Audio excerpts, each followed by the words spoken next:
Recording in progress. Cool. Let's share the screen. Let's get into it. All right, everyone, thank you so much for joining us. For everyone who's here in person, everyone who's tuning in through Zoom. We're really excited that you guys have joined us for another Monday night class. As we've mentioned before, we're really going to continue with these night classes for all of our dual career agents. If Monday seems to be a great day, we'll continue to do them on Monday. So thank you so much for attending on Zoom and in person again, because we won't keep doing this unless you're here, but you're here, so we thank you. So for today's class, I know you're all very, very excited. We have the one and only Lugashi, buyer specialist extraordinaire, and he will be teaching us how to run an effective open house. So I'm going to go ahead and get that. You know what? Okay, no, we can't do that. All righty. Slide view. So now, there you go. There you go. Thank you. You're welcome. Right, let's get into it. Back on. Do you want me to hide the video panel? Awesome. No, it doesn't matter to me because I don't have anything to the screen. Okay. Just a quick overview, introduction. For those that don't know me, my name is Lugashi. With these, I'm here with a killer with a life technique of Tennis New Jersey, with the top team in the entire MLS for the last 6 years. Still top team in units this year. I'm a buyer specialized team, so what that means, you sitting here, me standing here as well. I do a lot of meetings with buyers, a lot of conversations with buyers, a lot of experiences with buyers. Of course, allows me to share some wisdom, knowledge, experience with you guys, so that we can provide you. The ultimate goal of today's session is for value, as much value as we possibly can. The more value I provide you, the better job I did. Provide any value, then I can have you back. So That's let's not true. let's get you as much value as possible. Let's get into it. Let me close out, and once I click in. There we go. All right. Let's talk about what's the benefit of conducting open houses. Well, it is a lead gen activity, and the leads are free. Woo. Yeah, you don't pay for them, right? And there are some additional benefits. There's additional reasons, advantages why we conduct open houses, why it's a good lead gen lever. They come to us. We don't have to go chase them. We don't have to call them. We don't have to. Now, why do we make phone calls? We make phone calls to arrange face-to-faces. Here, we're already face-to-face with potential leads, potential buyers, potential sellers. Of course, if you're also being strategic around your lead gen activity. Sorry, I walk along around the room a lot. Is there any way? Oh, yeah. Let me see if I can move it around. Is that better? She might use that. That's right. It does, it does also provide you an effective mode of branding, right? So if you're more strategic about your open houses and you're doing it many times in a specific town, you improve your branding, you improve your recognition. The folks that are out and about in that town will obviously identify that it's you in those homes. And it'll increase your mind share with those. Should be like, let's let them know since they're late. There's maybe an additional charge. So yeah, so definitely the leads are free. We're already face to face with potential leads, and of course it improves branding and recognition on there. And now we're gonna talk about systems, we'll talk about consistency as well, because I like to increase awareness level around that concept. And it does help us improve our conversion, improve our business when we do anything in a consistent way, and it is systemized. Lead gen activity should be systemized. What does that mean? That means that you know exactly what's going to happen before, during, after, because it is a system. Yes? Yes. You're even gonna write it out. You're gonna write it out on your 135. The GPS is your business plans. What does that look like? Well, I just so happen to give you guys a sample flyer here. Let me. There we go. So this is a sample of what a 135 looks like. or GPS or a business plan, right? So if our one of our priorities, GPS's goals, priorities, and strategies. For the priorities, for our priorities to lead generate, and one of them, let's just say one of the strategies, I would say you make the open house the priority itself, and then break it down into smart strategies. You're creating a system, you're creating a follow-up system. What is that? Right, we're going to talk about follow-up soon. We're talking about scripts. Okay, what type of scripts are you having at the open houses? What items of value providing? How many flags are you doing? What are you looking to obtain from conducting this lead gen activity? We're going to have, music. We're going to have this. We're going to have that. What do you intend on obtaining from conducting that lead gen activity? So that's just an example of what a GPS looks like. It does help us improve our intention and our goals, and it's just a more effective way of conducting any lead gen activity, not just open houses.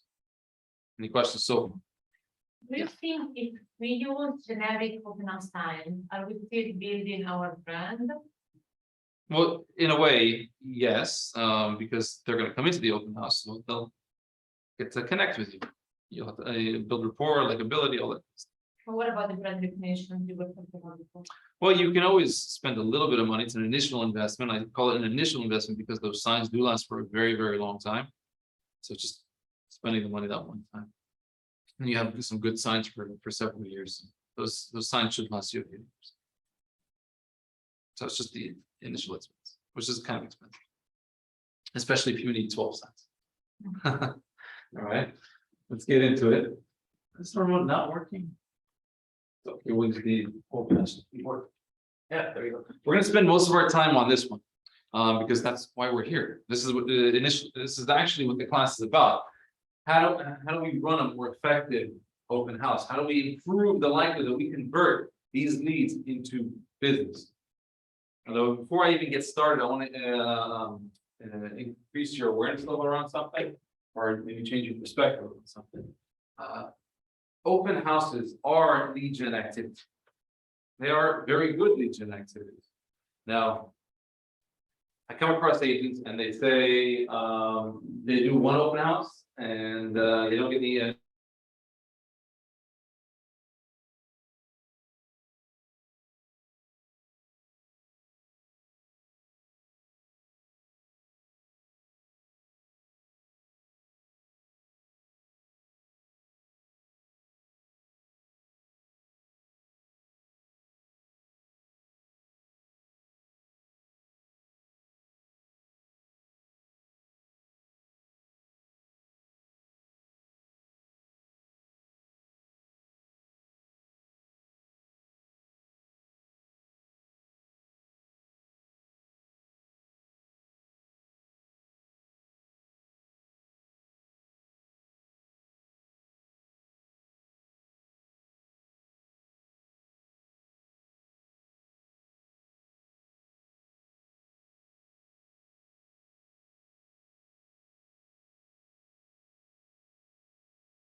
Test. Yeah.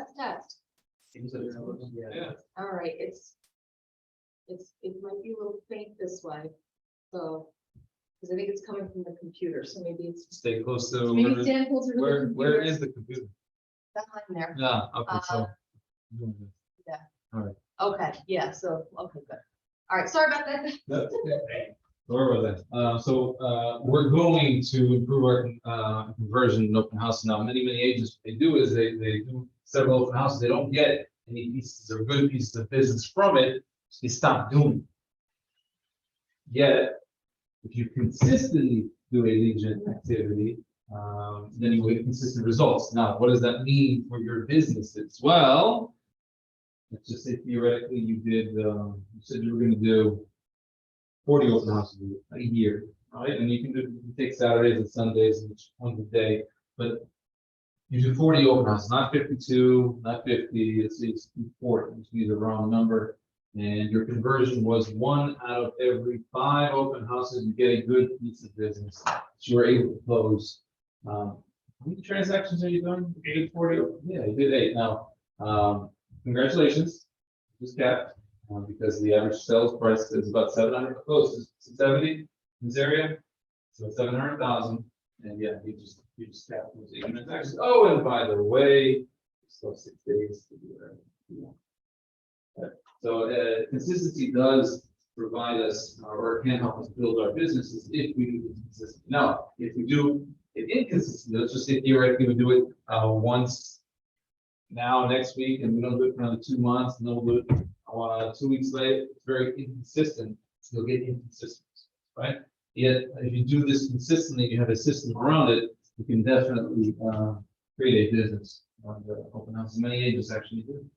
I'm not saying you have to. By the way, everything that I say today about open houses, about creating a system, being consistent with it, it goes across any lead gen activity you choose for yourself. And we get to choose the activities we want to do. Whatever that activity is, everything's the same. You can use it across the board for any lead gen activity. So let's start from the very top up here. Mindset and intention. Well, when I say intention, it goes actually back to the GPS.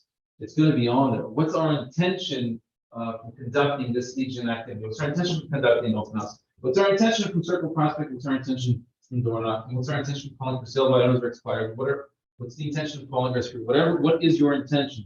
When we have an intention, it improves the likelihood that we obtain the results that we're looking.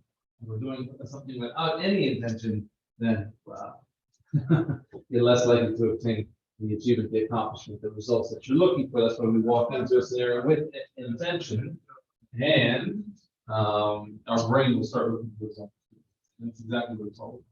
So, if we walk into this scenario and say we want to obtain 1 seller lead, 1 buyer lead, from every time we do an open house, our brain will look for those opportunities, and all of a sudden they'll be more visible to us. Right? So we always want to walk into every scenario with intention, even as you're about to pick up the phone, call it expired, sale, what is your intention?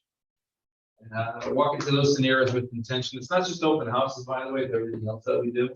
What's your intention coming to this class? What do you want to get out of it? You're more likely to get out, if you haven't, you're more likely to get out, get that from the class. Of course, what's your intention when you walk into your home? What's your intention with anything and everything else that we do? Have intention. It increases a lot to do results. Your brain will start looking for those opportunities, and things will look a little bit different, right? So mindset. Here's the fun part. Mindset. It will improve the likelihood that you obtain the results you're looking for. It will decrease the likelihood you obtain the results. The reason for that is, people, while they're not mind readers, they can read your mind and your thoughts. And a good example of that is, have you ever been in a conversation with someone and you just knew they could not wait to get out of that conversation? Yeah, we've all been there, right? So if you didn't say it, if we didn't say it, how did they know? How did you know? Yeah, 93% of our communication is not verbal, it's body language and tonality. So if you're thinking, I don't want to be here, I want to get out of here, I want to go home, I can't wait to get out of here so I can get back to my Candy Crush. Whatever it is you're thinking, it will negatively affect or positively affect your discussions, your conversations, your experience, right? Now, if you're thinking, I can't wait for somebody to come in, or for them to come in, so I can help them find a home that they're going to enjoy for many years to come, it's a little bit different of a likelihood compared to, I can't wait to go home. All right, so if you don't want to be there, understand they will know it, and that will affect your conversion. So mindset is important. So mind your mind. All right. Let's go next. So scripts. So there is a script that your traditional agent does use at open houses. That script goes like this. Hey, thanks for coming to the open house. Take a look around. If you have any questions, you let me know. And that is a script by all means. I'm not saying it's right or wrong, but I'm saying that there are better scripts. So what kind of scripts are better to use? I always, in any platform, in any avenue, any place, shape, form that you make a buyer lead anywhere, pre-qualification. It doesn't have to sound like a script. It's not going to sound like a script. Yet I do suggest, recommend, and encourage you to use that compared to what your traditional agent is using. So what does it sound like? Well, when somebody comes into the open house, you're going to first start with gratitude. You're going to thank them for coming to the open house, and then you're going to ask them, "Hey, where are you visiting from? Where do you live?" Well, we live in the next town over. We live in East Rutherford. How long have you lived there for? Oh, you lived 5 years. You want to do that? You know, we rent there. Is that lease expire short or is it month? Oh, it's month to month. So we just find you the right home for. Is that right? What am I doing? I'm having a conversation. I'm actually pre-qualifying. It doesn't sound like it's a conversation, right? So the more often you do it, and of course you can keep going. How long have you been looking? They'll say, "Oh, we just started looking, or we've been looking for a year." Since you've been looking for a year, I'm assuming you're working with another agent. Yes, we are, but we're tired of them. We don't want to work with them. Actually, I'm glad we came today. I really want to work with you, whatever. So, well, it's kind of sort of. You know, you always want to discover agency. You don't want to waste your time. And the reason we pre-qualify is we know how much time, energy, and effort to invest in that prospect, that consumer, that buyer. So whatever. We're always pre-qualifying so that we know how much time to invest in that. We don't want to waste time more than. And the funny thing about the public, or funny thing about consumers, if you haven't discovered it yet, they have no problem wasting our time. Yeah, they have no problem you showing them homes and submitting off list. And so you want to discover if they're working with your agent. You want to discover if they're pre-approved. You want to discover what their motivations are. You know, if they're living in their in-laws' house and they can't take it anymore, that's a pretty good motivation. If they're in a hotel, that's a pretty good motivation. If their lease expires and they hate their landlord, that's pretty good motivation. So we want to discover what that motivation is. Yet, well, they'll never just tell us. That's the questions. Voila. Sure. I'm just gonna take a quick pause. I'm just gonna try turning off the camera and turning it back on, and hopefully that will fix the microphone. Again, apologies everyone. I know the sound has been an issue. Zoom in. Just give me 2 seconds.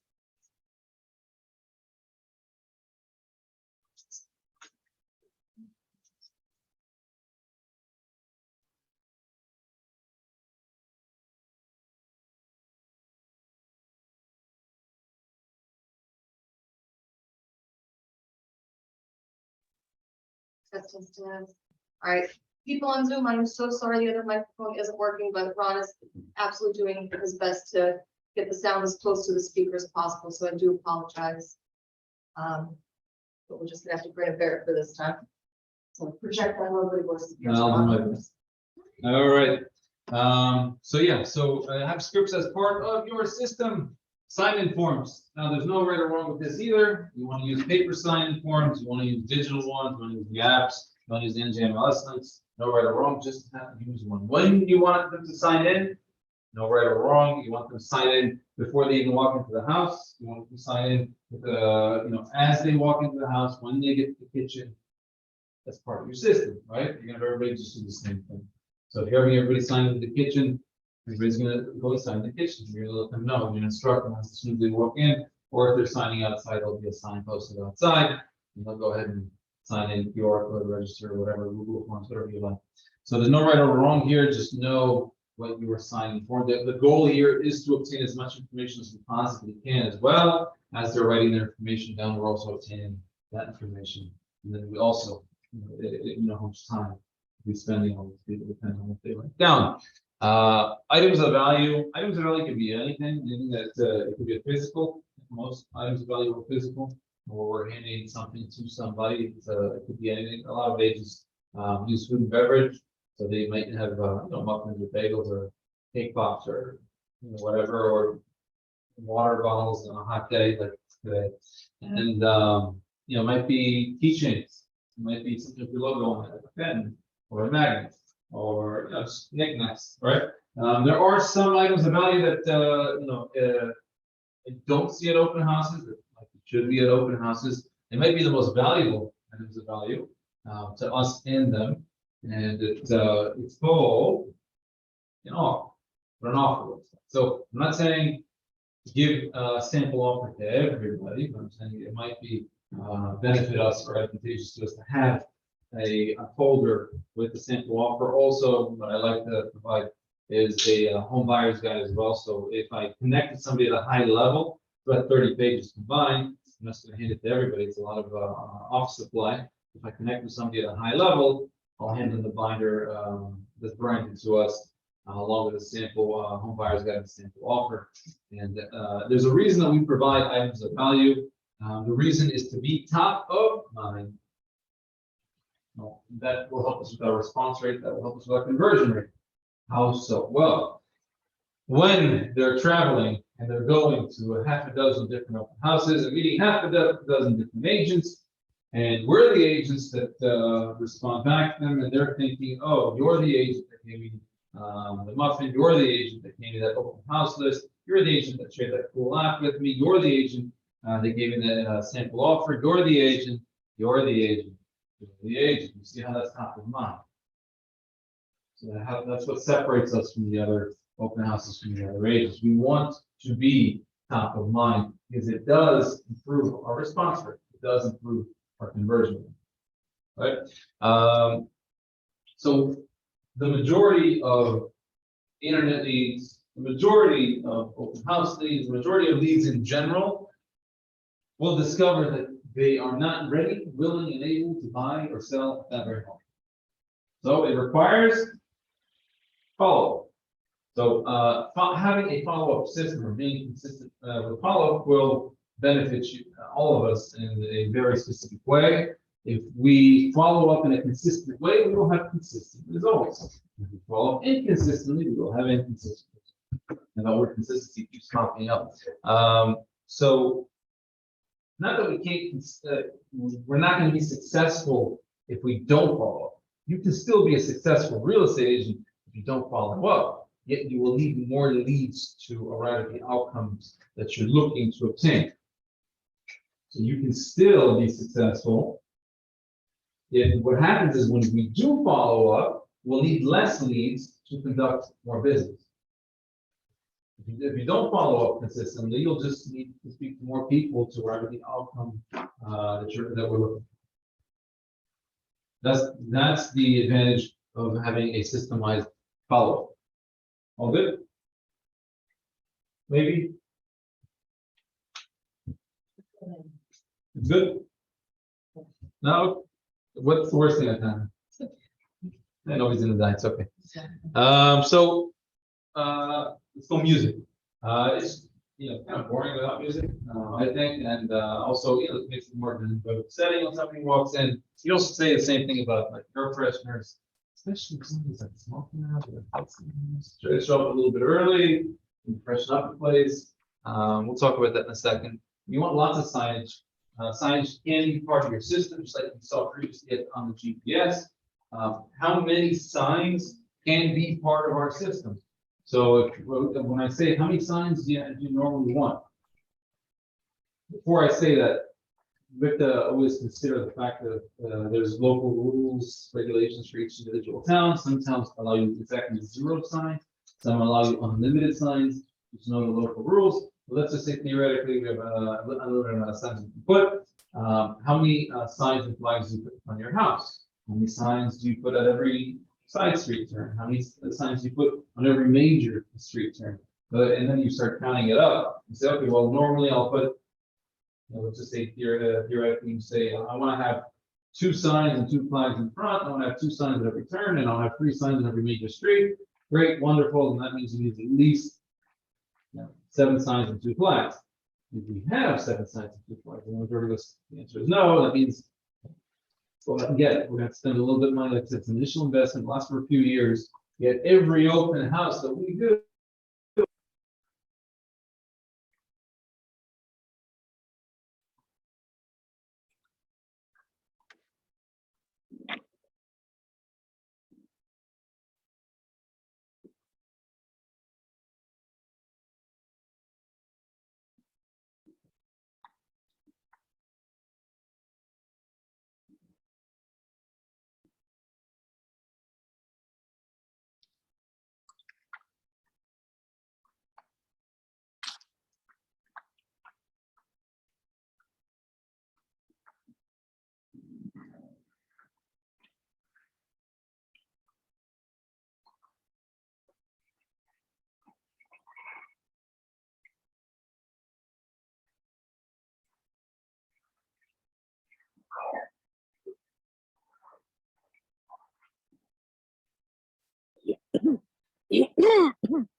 All right, We'll get it fixed. by the Yeah. next- it's just the quiet one, so it's, we just gotta be loud, but Okay, sorry again. so expertise does go a long way. Now, how do we develop expertise? Do a little bit of legwork, right? Like go see some homes. That's what it takes. So on our downtime, we should be seeing homes, previewing homes, becoming experts in local inventory. So let's just say theoretically, if we're doing an open house in Banana Town, and the price range is 700,000. How many other $700,000 homes can there possibly be? 3, 4. How long is it going to take to go see the competition, the other comparables in the neighborhood? Probably about 30, 45 minutes to go next to each other anyway. Once it's 2, 3 minutes to go to the house. Are we now all of a sudden we're more knowledgeable, more comfortable, more confident in that inventory, in that area? Of course, it's going to help us improve our conversion when we're face to face with a potential lead. So, and of course, we'll get to it in a second. Being strategic helps a lot. So let's let's just open up the questions for a second.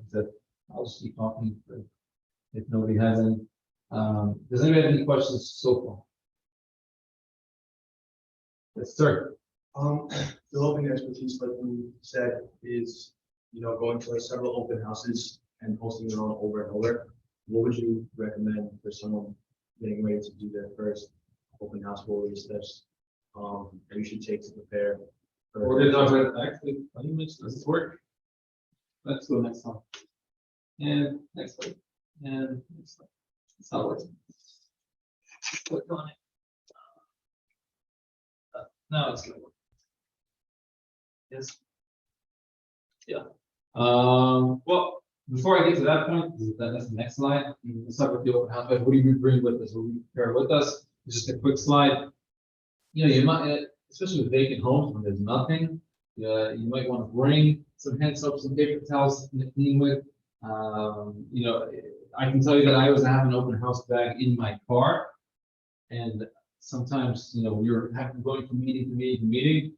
It's really, really handy to have that open house bag in your car. You have everything. You have the sign-in sheets. You have you have your signs, your flags, the customer reports. Everything was prepared beforehand. Everything just all the standing displays. all the QR code, like anything that you would want or need, everything's just ready to go. I just have it in a bag in the car, and I don't have to worry about it. I just have to show up and fix it wherever I'm setting up the sign. So it's always really, really helpful, especially when you need it. So yeah, I mean, you just want to carry some stuff. Chargers is probably a big one because what's wrong? Go. Right there. Right here, buddy. Okay.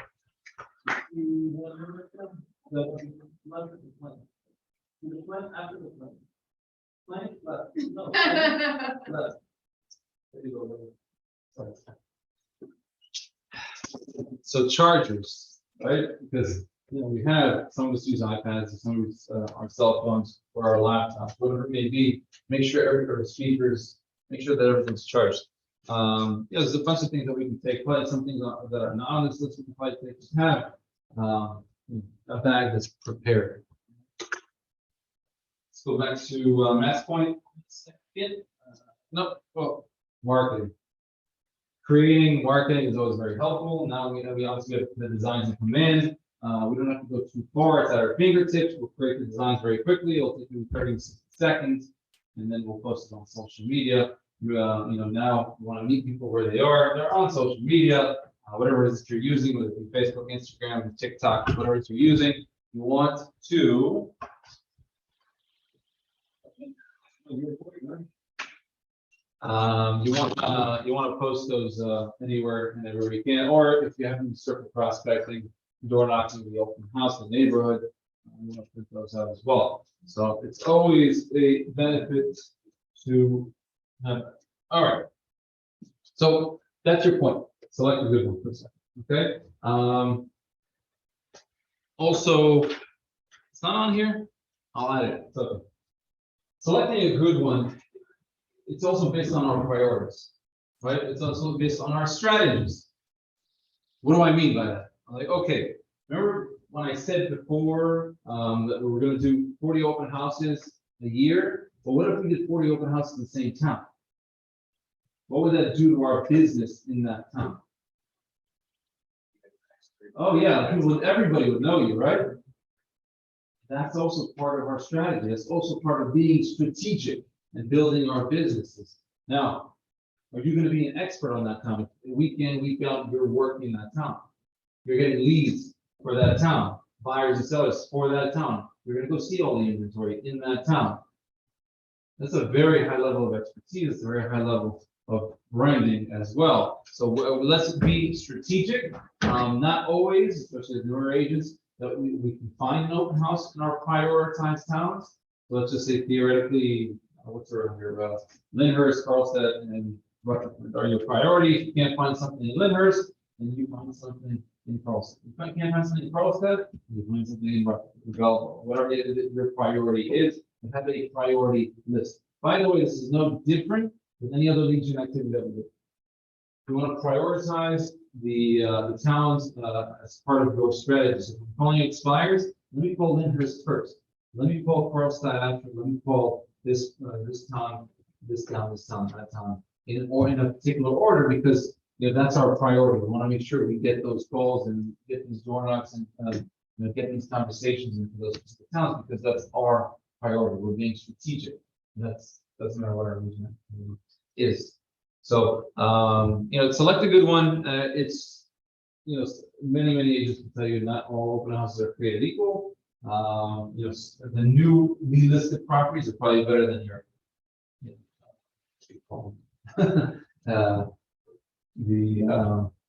let's say overpriced. The ones that have been in the market for a long. So the scale. So obviously a newly listed property is probably better than a stale one, and a recently reduced one is probably better than one that just seems like it's overpriced.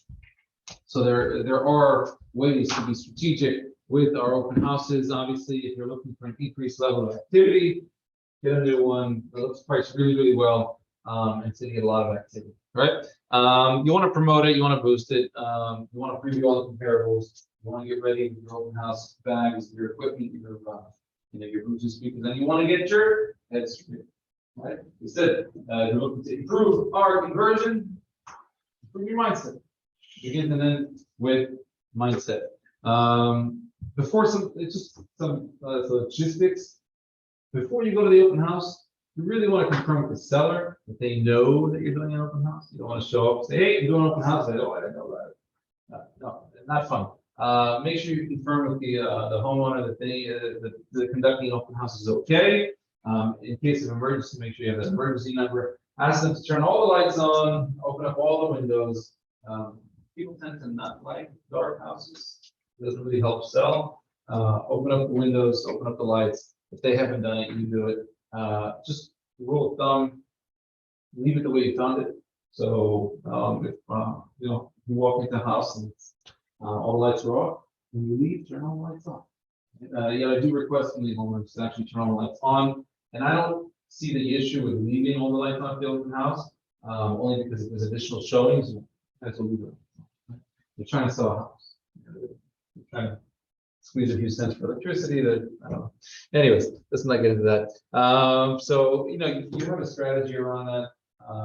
You can if you're going to have like a VIP hour just for the neighbors, or you're going to door knock, you want to plan around that as well. Which houses are you going to? What route are you taking? So on and so forth, et cetera, et cetera. You want to be on time. It sounds like a common sense thing, but nowadays it's just show. Be up on, even be early. Don't show up like a minute before you start the open house. Show up 15 minutes, half hour, 45 minutes before. If also you're doing the activities, your circle prospect and door knocking, you might need a little more time for that too.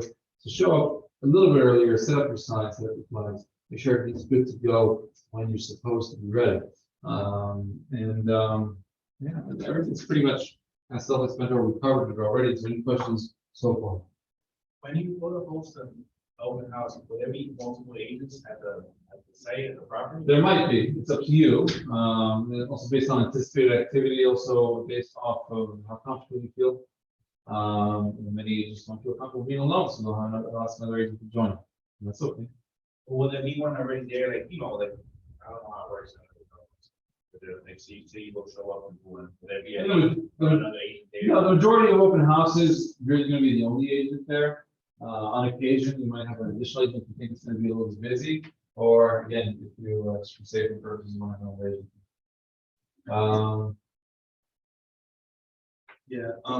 So I don't have experience with the MLS.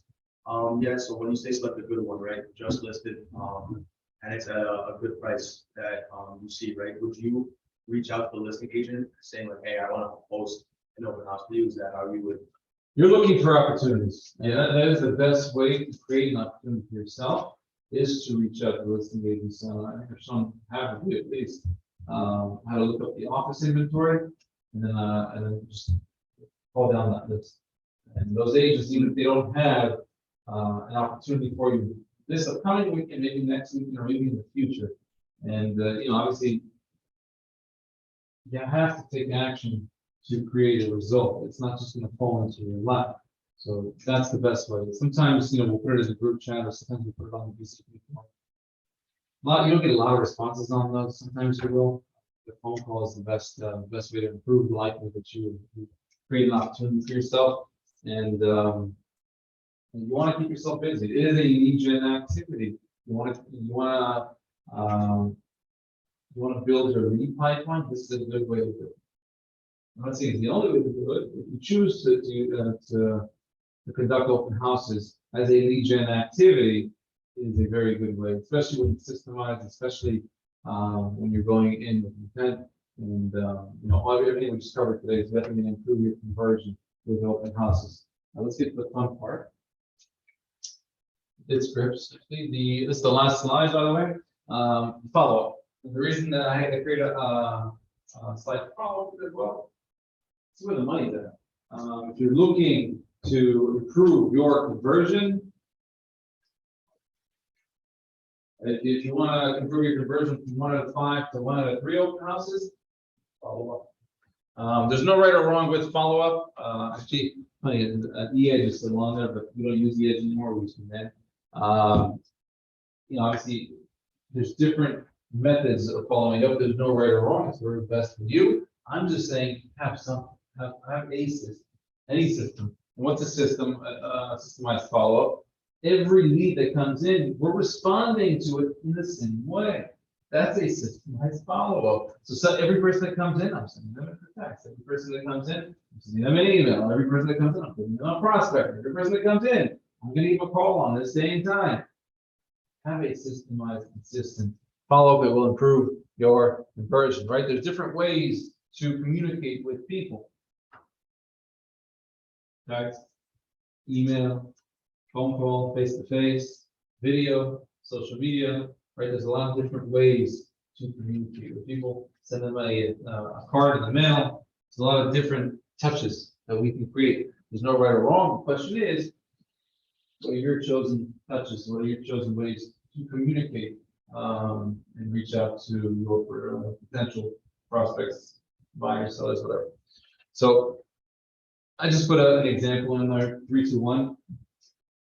3, like we did 3 touches the first week, 2 touches the second week, and then 1 touch a month thereafter. That's a system. It doesn't have to be complicated. I don't think that we need to create something complicated. I think it actually prevents us or paralyzes us if we create something too complicated. Start basic, get in the habit of doing it, and then add on top of it. It could be something as simple, just send them a thank you. Thanks for coming to the open house. The address, the name, whatever. If you need any help, if any of your real estate needs, whatever. You put emojis, whatever you want to put in those text messages, go right ahead. Have something, have a template where you're sending it to everybody. For those of you that chatted me in open houses before, you'll see every person that walks out, I'm texting a thank you message. It's part of mine.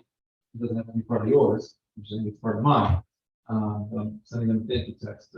So just have something. It doesn't have to be complicated. Just be consistent. And when I say what does it look like, you can describe it to me very easily. Say, and my follow-up system is as soon as they walk out, I'm texting. I'm sending them an intro email, and I start sending them property links right away. And put them on prospect, and then I call them. And that's actually for them. Text, email, prospecting, 5% of properties, phone call, 4 touches in 1 week. You can add more. You can send them a thank you card. You can call them twice. You text them 3 times. I'm just saying, those are 4 easy touches in the first week. What you do after that, that's fine. Maybe 2, 3 times. Also, the prospecting is automated, which is sends them automatically. So they think a lot of them think actually that we're just sitting there all day sitting in the properties. It's automated. Set it and forget it. Whatever you can automate on. So it goes a long way when we're systemized follow up. There is a way to create. There we go. All right. So there is a way to create a business to improve our conversion with open houses. We covered very swiftly today. Any questions about anything? About the text, thank you text. What about the email? Do you write the same thing with the email, or you? The email is different. The emails, I call it an intro email. I do what I referenced before, the sample offer and the home buyers guide. I attach that to the intro email.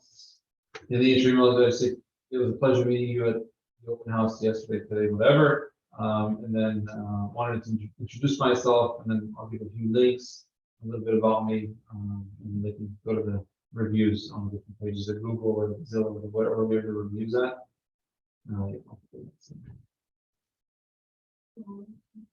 So that's an intro email. That's what I call it. Every lead I meet, I send them an intro. Doesn't matter how many.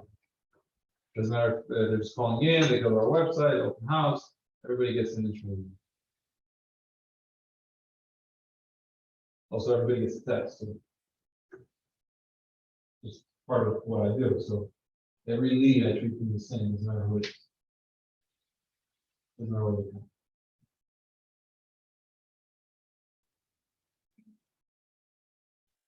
Good, not good. Helps you, doesn't help you. Are you gonna send them? I can send you anything that you need. Want just let me know. Maybe text me or email. Also. No, I think we can add a way to, you know, the QR code, if we can add a way to do the phone address. With the landing page and commands, not now. I am hoping that in the future, they will give us customization with those forms, we can capture more info. But for now, the lead forms through command, we don't have the ability to edit. Is there a way that they don't have to type anything in notes? No, it's a That's requirement. annoying. I know, I know. Yeah. You can just have them do like a space. I do, that's what I do, yeah. I was like, I have to stand next to them. Just to make sure. Physically, I'll touch a button on their phone. Exactly. I've heard a good solution to that, or it's just in that space, you know, are you currently working with an agent? And then they can put yes or no, and that's a basic easy thing That's for them to input. It's a good one. You know, additionally, it's not the best solution because the information wouldn't go directly into command. But if you did want to capture more information, you can always create a Google form and have a QR code going to the Google form instead. So you have customization over the information that you're capturing. The only thing is you then have to manually add them into commands, but then you have the ability to get their address and capture any additional details. I would normally not have them use the QR codes if they're working with an agent. So I ask them, it's one of the first questions that I ask them. Are you currently working with an agent? If they say yes, I don't have them do the QR because I don't want their information, man. I don't want to call them. I don't care. I just have them sign like the whole old COVID sheet and like and just a list like sign name, sign, phone number. I just have them sign one of those. So I separate the ones that don't have agents. They'll go into my system, and the ones that do have agents, they just sign the form that goes to the garbage. So it's now when they go into they register through the QR code, it puts them automatically on the process. It sends them an email. So I don't have to deal with any of that stuff on the marketing. So it's fun. It's set it together. Separate basically the agents. And I think it just makes it a little bit more organized and not to worry about having any of these feelings later. They're sending you a fine, wherever. So you let them in and then you ask them. My system is that I let them in, and then I'll have them sign in the kitchen. And when they get into the kitchen, and also if they're working with an agent, if they say yes, they just sign in the paper form, and if they say no, then it's not a good deal. Just nice. Okay, with this. Go from there. It just depends on the answer. Most people have agents. The majority of open house guests nowadays have agents. 6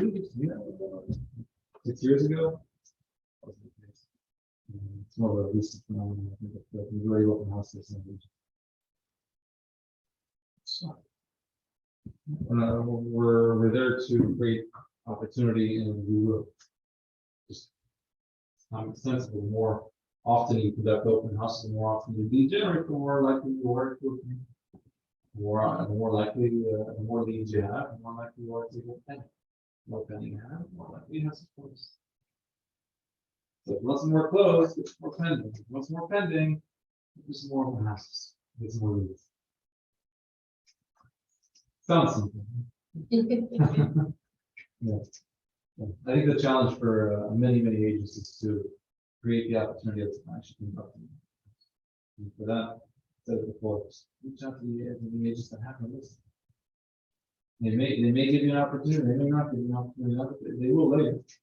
We see it all the time. All of a sudden, well, they don't even have to put those notes in the group chats if they already have something they know they can go to. If they go to be the go-to for the other agents in the office, they'll call you first. That's called opportunity. You have to take action. Say hi. Okay. Yeah. So, do you recommend getting like all your marketing materials in person, your business card, your signs, your social media, command best, everything like that set before you start, kind of open house best, get also out there. Not necessarily. You have a license, you can do that open house. No, so you don't have postcards, so what? You don't have you have a temporary business card, so what? You can't conduct business. You're gonna, it's kind of like saying, forget the opportunities of today. I know they're never gonna come back again. Or it's like, you're just kind of giving up on those opportunities. That's the way I see it. I'm always looking for opportunities. Doesn't matter what obstacles, barriers, or something that might prevent me from doing something. You look at ways to Go around. it's never gonna be perfect. Don't wait for perfect. By the way, studies have shown, many studies have shown that those that are perfectionists, and those that just do, they don't wait for perfect. The ones that just do actually ultimately produce more, and they produce better product too. They don't wait for a perfect. They don't, and what happens is, think about it this way. That research, it's talking about products. Those products, they've been done over and over and over again. They started sooner. It's no different for you. You're going to improve your skill. You're going to improve your growth as an agent because you had those experiences, you had those conversations, you had those meetings. You're going to wait for perfect. You're kind of robbing yourself from those experiences, from those meetings, from those conversations, because you're waiting for perfect. Yeah. But who is the more skillful agent now? The one that didn't wait for perfect, the one that just took action. They're the ones that are going to be better off because they'll have an improved level of skill and ability because of their experiences in the conversation. So just do it. Don't wait for perfect. If it's 50-50, just do it. Yeah. If you don't know exactly what you're doing, it's okay. You'll learn the hard way. Fine. I didn't know how to ride a bike. I fell down a few times. Eventually I learned. And that's okay. I would say to just make an Instagram video to start off. Yeah. You know, and get like an extension, and then you put a follow my Instagram. You know, be happy with business cards. Just do it. Don't wait. That's my recommendation. Don't. We overthink things. Nobody cares. People coming to the open house, especially, they don't care. They don't care if you're completely ready, nor do they know. They don't know if you sold one house or 100.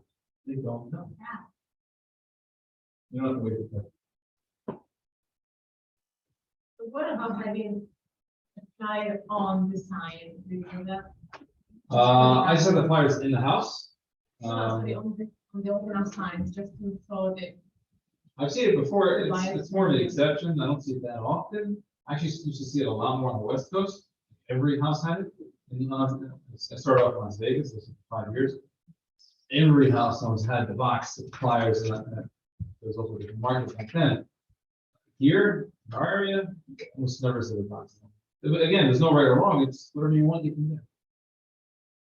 You want to put flyers in the box? You know, obviously, it's okay. You want to put the riders, the riders. There's no, again, there's no right or wrong. Whatever you want, whatever works best for you. You do. I always tell everybody, if I say or do something that you like, feel free to copy, imitate it, make it your own. If you don't like something that I say, do, just don't worry about it. Forget about it. So it's whatever works for you, you do. All good? All right, so thanks for coming. Trust you got some value out of our conversation today. I was around today, so I do welcome your phone calls, text, or emails. Just reach out to me for your response. Thanks for your time. What about Bluetooth speakers, the music, right? Yeah, I have it. What's it cost? $100? No, but if you use your phone, you can't be using at the same time. Yeah. Well, how many phone calls are we gonna have?